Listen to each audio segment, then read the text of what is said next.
Eh bien, le thème de la désobéissance est un thème qui peut laisser perplexe, mais n'empêche que l'actualité, évidemment, nous y ramène, hein, avec les gilets jaunes, avec les manifestations pour le climat, etc.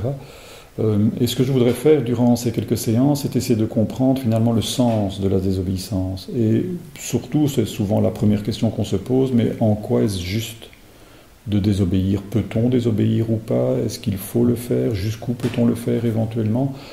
Si bien que, bon, ben voilà, donc dans cette démarche de comprendre ce qu'il y a comme enjeu dans la désobéissance, j'aborderai finalement deux, trois points. Le premier point, ce sera de voir si on peut au moins justifier et comprendre la désobéissance comme étant le signe de la liberté humaine, de la dignité humaine qui s'oppose, qui s'indigne, hein, comme le disait Stéphane Hessel, et qui, par son indignation même, montre qu'il n'est pas qu'un jouet de l'histoire, mais quelqu'un qui peut effectivement se dresser contre l'injustice d'une façon ou d'une autre. Donc ça, ce serait la liberté humaine.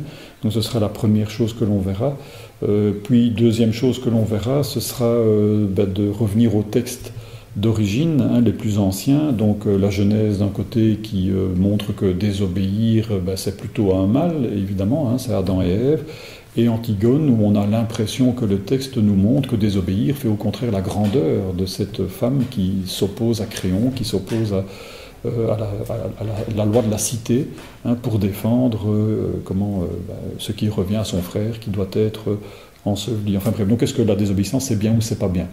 On a deux textes là qui ont forgé la tradition occidentale, et c'est vrai qu'on est un peu perplexe. Donc voilà, désobéissance, c'est du désordre, et en même temps, mais si on ne désobéit jamais, c'est de la soumission aussi. Enfin, donc il y a là quelque chose que l'on va devoir éclaircir, et puis par la suite, on va se rendre compte aussi que les grandes causes au nom desquelles on désobéit, quand on veut essayer de les évaluer pour voir si la désobéissance est donc justifiée ou ne l'est pas, eh bien, c'est de voir, quand les philosophes s'en mêlent en tout cas, que finalement on en est réduit à l'impossibilité de pouvoir trancher.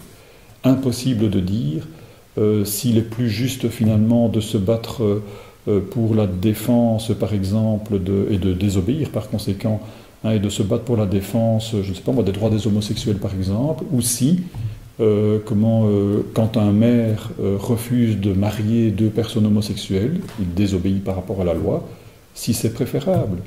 Laquelle des deux situations est la meilleure? Eh bien, on peut chacun avoir une opinion, évidemment, ça c'est une évidence. Mais quand on doit commencer à argumenter pour s'assurer que c'est l'un qui est juste et l'autre qui a tort, si vous voulez, qui est donc injuste, eh bien, n'empêche qu'on se rend compte qu'au niveau des fondements pour justifier la désobéissance, eh bien, c'est un abîme qui s'ouvre devant nous et il n'y a pas de raison.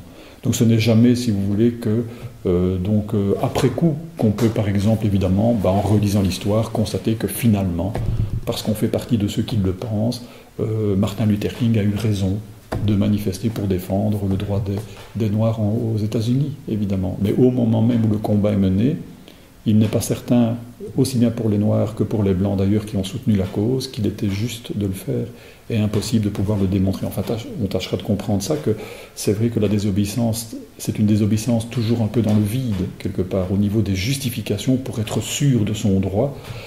Et puis, puisqu'on peut défendre n'importe quelle cause, et on peut désobéir pour n'importe quelle cause, des gens d'extrême droite, ou bien même si on prend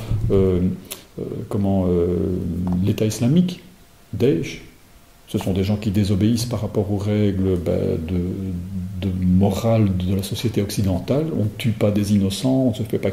Ce sont des gens qui désobéissent clairement, qui n'en veulent pas, c'est de la désobéissance, d'un certain point de vue. Mais on ne va pas être d'accord. Pourquoi et comment argumenter? Enfin, c'est un véritable problème.